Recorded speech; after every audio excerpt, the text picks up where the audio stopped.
so for you, is it like almost 100% applicable? Can you think of novels that work and work without those beats? Or do you believe it's Sure. very, very fundamental to?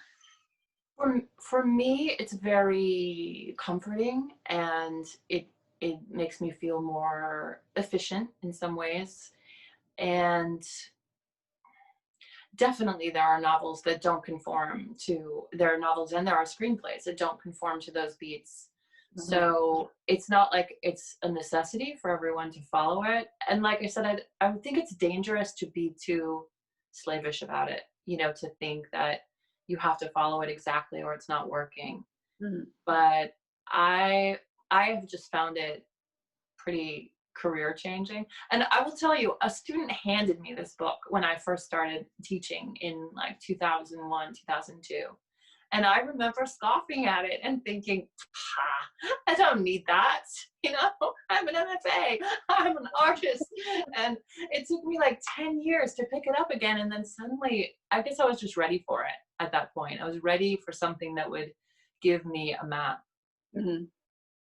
Well, let's talk about the process then, because you said so. So now part of your process is to use these 15 beats, and that you, as the idea comes to you, as you're starting to think about your novel, you put it up against these 15.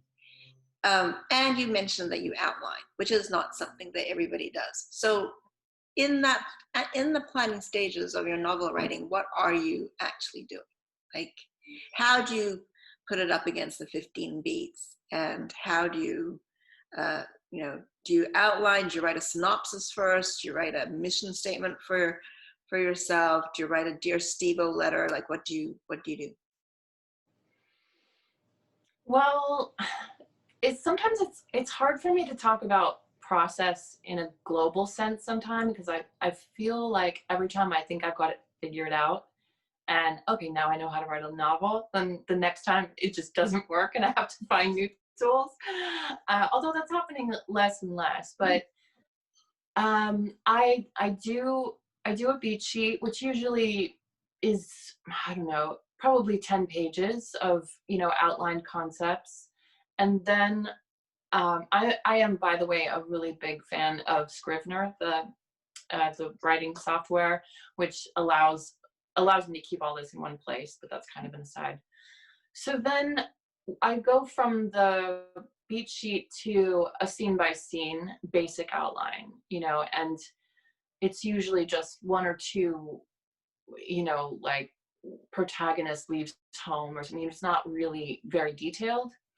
Although, with Scrivener, you have the index cards, and I do usually fill in what I think is going to happen there.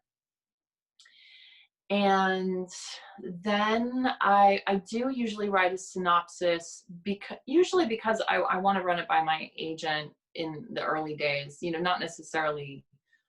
I don't usually do that before I've dug in and started writing at all, because I like to see how it feels, actually in prose. But I usually write a synopsis for my agent and see, what she thinks of it.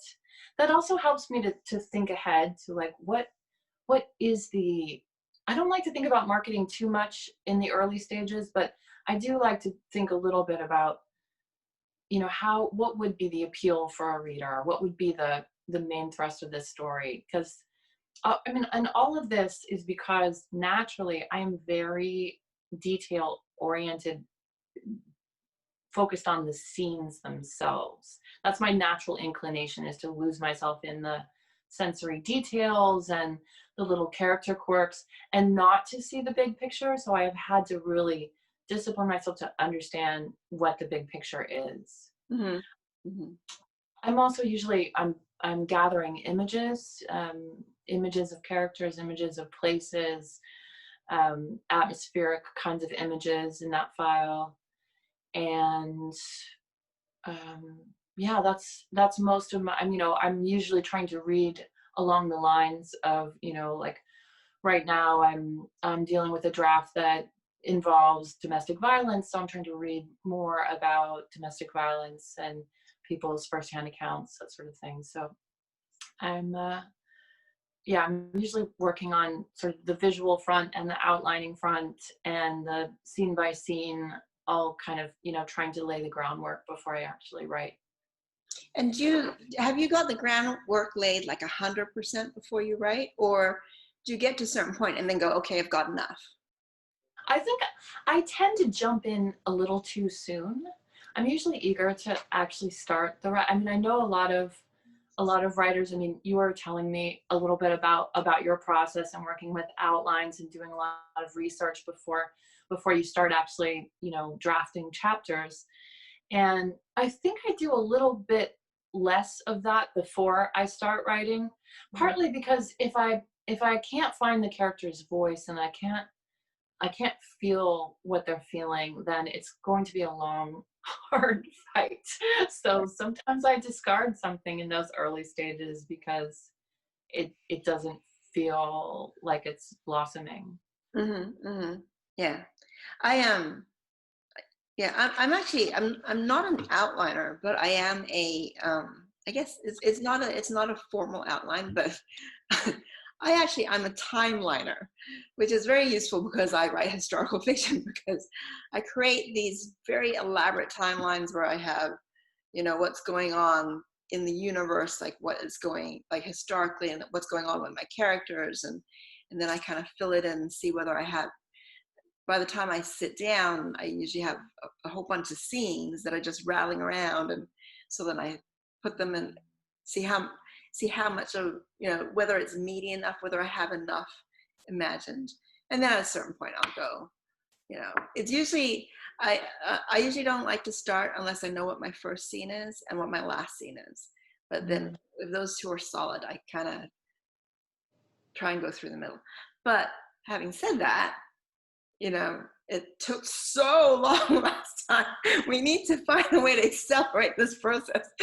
So, um, but I wanted to ask you too. So this process that you have, it's very specific to novels, or do you find yourself writing your plays the same way? Do you start like with the big picture and planning it out and getting some kind of outlining and planning done before you actually start the writing there too, or but then having said that, do you start writing early to see whether you can find the voice of the piece? It's pretty similar for me between playwriting and novels. Yeah, I gather the characters, I give them names, I visualize, where the play is going, kind of trace the trajectory and start to think about scenes. So yeah, pretty similar at this point. I mean, I want to make it clear though, I have a lot of respect for people who don't do that, who just find their way and build the novel or the play or whatever they're working on, sentence by sentence and have a total discovery process. Like, I don't think, I know that there is not one way of working that is superior to another. It's Mhm. in some ways I think the the plotters versus the pantsers. In some ways I think the pantsers are more they're indulging in the creative process and diving into the chaos in a different way, without the structure to keep them safe. And so sometimes I think I would like to try working that way again. That was certainly the way I worked at the beginning, but I just found that I would write, scenes that were fine on their own, but the story wasn't going anywhere. So plot has been a struggle for me to find a way to really plot it out, and these are the tools that I have used. Well, I mean, I think it's Jumper Lahiri who is one of those pantsers who actually talks about that she kind of keeps writing first lines, and then she'll get a line where she thinks that the whole novel, which she doesn't know what it is yet, but she can feel that the whole novel will unfurl out of this one line, which I think is a beautiful, beautiful concept. But um, she also is a real polisher. She was saying that most novelists will go through 5 drafts, say, but she'll just like polish one sentence like 500 times before she goes to the next sentence. So we've talked about, down to the scene level, but when you're actually writing, how obsessive do you get about the language, or do you do the mad gal, like, uh, Amanda Conran calls it the shitty first draft, where you're just laying down the tracks and getting from one end to the other, so that on the other side you can turn around and have a look and see what you've got. Mm-hmm. I think I'm a little of both. I mean, I certainly have been known to labor over a single sentence for an hour, and there's something that feels good about that level of scrutiny. But overall, on a first draft, I do try to keep up the momentum, and if you think about it, I mean, 1,000 words a day is a pretty common goal, and that's usually what I try for. And in 40 days, you've got what, 40,000 words, right? Like, you can work pretty quickly in that way. Still just kind of chipping away at it piece by piece.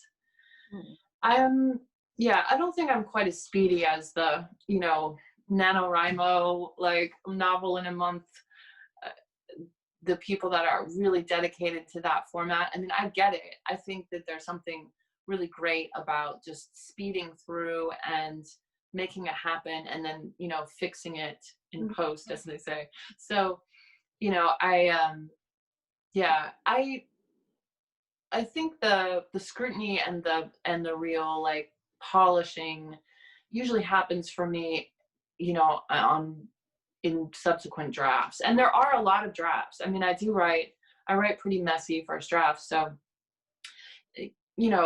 with that, they're not necessarily radical new drafts, but it's not uncommon for me to have 10 or 12 drafts by the end of the process. Wow. So, yeah. So, couple questions. First is to take a big step back now and kind of pivot it slightly. You were talking about your books, your first novel coming out in 2003, and being part of 3 books of contemporary female fiction, right? Was that where you wanted to be? Like, did you choose that genre for yourself, that you wanted to be in contemporary female fiction, or did you kind of get put there?